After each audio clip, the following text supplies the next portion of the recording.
صلی اللہ علی محمد صلی اللہ علیہ وسلم۔ اعوذ باللہ السمیع العلیم من الشیطان الرجیم، بسم اللہ الرحمن الرحیم، والصلاة والسلام علی رسولہ الکریم۔ بخاری شریف باب الغسل، کچھ حدیث بس اس باب کی اب رہ گئی ہیں، تو اس میں آج جو موضوع شروع ہوا ہے وہ باب یہ ہے کہ جنبی کے پسینے کے بارے میں اور اس بات کے بارے میں کہ مسلمان ناپاک نہیں ہوتا۔ تو عنوان ہے یہ باب کا، اس کی عربی میں جو باب ہے کہا گیا کہ عرق الجنوب وان المسلم لا ينجس، کہ جنوبی کا پسینہ اس کے بارے میں اور یہ کہ مسلمان ناپاک نہیں ہوتا۔ حدیث جو اس میں لائے ہیں امام بخاری، حضرت ابو ہریرہ رضی اللہ تعالیٰ عنہ سے روایت ہے، عن ابی ہریرہ رضی اللہ تعالیٰ عنہ ان النبی صلی اللہ علیہ وسلم لقیہ فی بعض طریق المدینہ وہو جنب۔ تو ابو ہریرہ رضی اللہ تعالیٰ عنہ یہ فرماتے ہیں کہ نبی کریم صلی اللہ علیہ وسلم مدینہ منورہ کے بعض راستوں میں مجھے ملے اور حالت کیا تھی، وہو جنب، کہ میں جنبی تھا، یا یہاں پہ ہوا لکھا ہے کہ وہ جنابت کی حالت میں تھے۔ فانخنست منہ، تو کہتے ہیں کہ میں چپکے سے کھسک گیا، فذهب، پھر گیا، فاغتسل ثم جاء، پھر میں نے غسل کیا اور میں واپس آیا۔ فقال، تو نبی کریم صلی اللہ علیہ وسلم نے فرمایا، این کنت یا ابا ہریرہ، کہ اے ابو ہریرہ آپ کہاں تھے، آپ کہاں چلے گئے تھے؟ تو قال، میں نے کہا، کنت جنبا فکرہت ان اجالس لک وانا علی غیر طہارۃ، تو میں نے کہا کہ میں جنوبی تھا اور میں نے ناپسند کیا کہ میں عدم طہارت کی حالت میں آپ کے ساتھ بیٹھوں۔ فکرہت ان اجالس لک وانا علی غیر طہارۃ،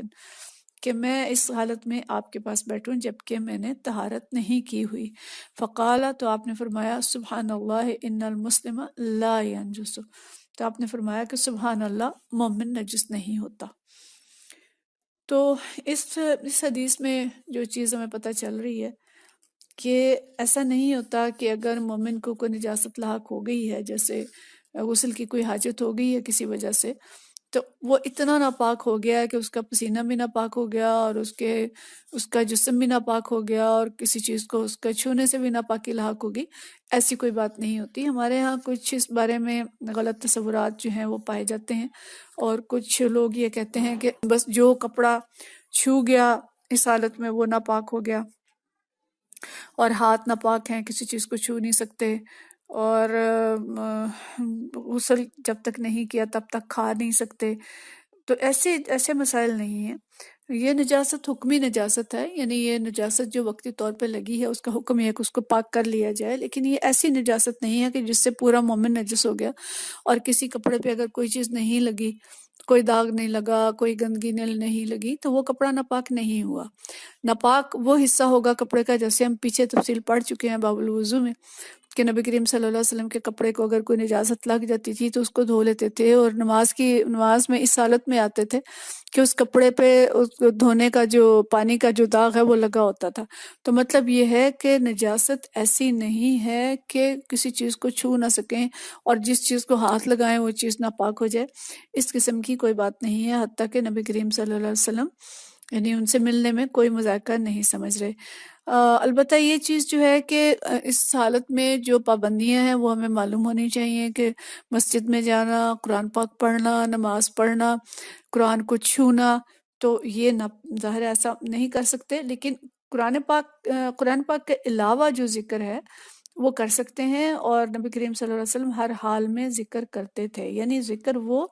جس میں قرآنی آیات نہ آتی ہوں ویسا ذکر کیا جا سکتا ہے، اور لیکن ایسی ناپاکی نہیں کہ بس آپ کچھ چھو نہیں سکتے، کسی برتن کو ہاتھ نہیں لگا سکتے۔ لیکن یہ ہمیں ضرور ذہن میں رہنا چاہیے کہ سو کے اٹھ کے حکم جو ہے پیچھے ہم پڑھ چکے ہیں کہ پہلے ہاتھ دھوئیں اور اس کے بعد کسی چیز کو ہاتھ لگائیں۔ تو باقی اس تفصیلات اگلی حدیث میں بھی آ رہی ہیں، ان کو ہم پڑھتے ہیں۔ اگلا جو باب ہے اسی ضمن میں ہے، اور یہ باب ہے الجنوب یخرج ویمشی فی السوق وغیرہ، کہ جنوبی شخص جو ہے گھر سے باہر نکل سکتا ہے اور بازار میں چل پھر سکتا ہے۔ وقال عطاء، اور عطا کہتے ہیں کہ یحتجم الجنوب، کہ جنوبی جو ہے وہ پچھنے لگوا سکتا ہے۔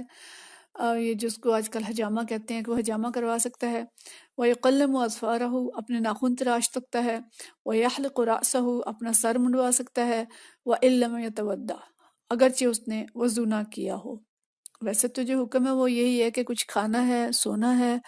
تو بہتر یہ ہے کہ اس سے پہلے وضو کر لیا جائے اور پھر کھایا جائے یا سویا جائے، یا کوئی اور کام کرنا ہے تو وہ کیا جائے۔ لیکن اگر نہ بھی وضو کیا ہو تب بھی یہ سارے کام ہو سکتے ہیں کہ جنوبی کے لیے گھر سے نکلنا، بازاروں میں چلنا پھرنا، یعنی ضرورت کے تحت۔ اس کا یہ مطلب ہرگز نہیں ہے کہ غسل کو بلا وجہ مؤخر کیا جائے۔ بہترین طریقہ یہ ہے کہ جلد از جلد غسل کیا جائے، اور غسل کو اتنی دیر نہ کی جائے کہ نماز متاثر ہو، یا اتنی دیر ناپاکی کی حالت میں رہیں کہ اللہ کا ذکر جو ہے وہ متاثر ہو جائے۔ اور یہ چونکہ ہمیں معلوم ہے، اس طرح کی حدیث ہم نے پڑھی ہیں کہ جس گھر میں جنوبی ہوتا ہے یا کتا ہوتا ہے اس گھر میں رحمت کے فرشتے نہیں آتے۔ تو اس کا یہ مطلب نہیں کہ بس فوراً ہی جو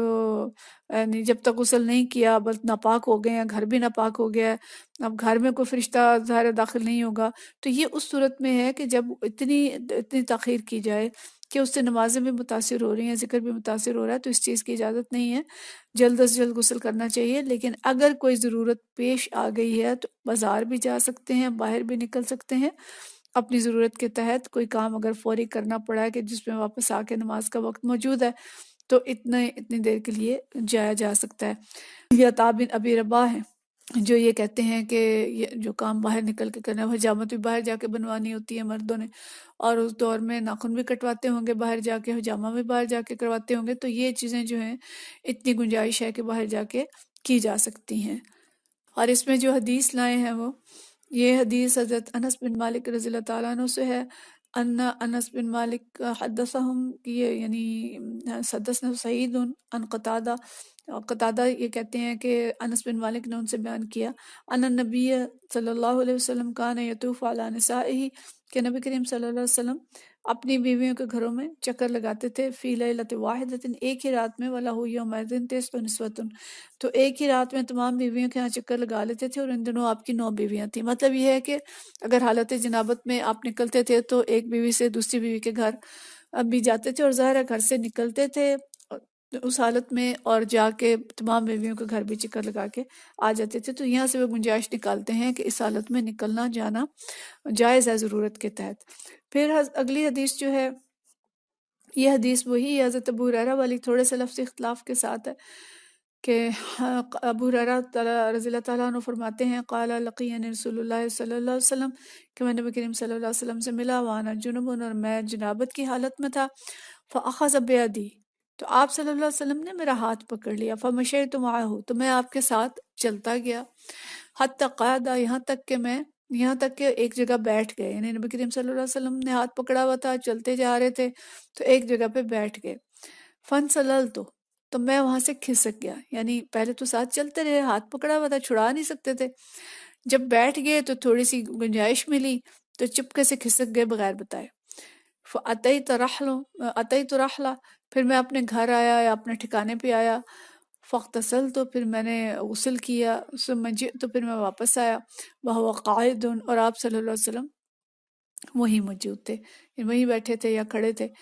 تو فقال، پھر مجھ سے پوچھا آپ صلی اللہ علیہ وسلم نے، این کنت یا ابا ہریرہ، کہ ابو ہریرہ آپ کہاں تھے؟ قلت لہ، میں نے ان سے کہا، فقال، یعنی قلت لہ، بس اتنی ہی لکھا انہوں نے کہ اپنی جو وضاحت تھی وہ انہوں نے کی، اور ظاہر ہے وہ وہی ہے جو پچھلی حدیث میں گزر چکی ہے۔ فقال، تو آپ صلی اللہ علیہ وسلم نے فرمایا، سبحان اللہ یا ابا ہر، یہاں پہ الفاظ فرق ہیں کہ سبحان اللہ یا ابو ہریرہ، ان المؤمن لا ینجس، کہ مومن جو ہے وہ تو ناپاک نہیں ہوتا۔ تو دیکھیں یہاں پہ تھوڑی سی تفصیل ہے کہ نبی کریم صلی اللہ علیہ وسلم نے آپ کا ہاتھ بھی پکڑ لیا،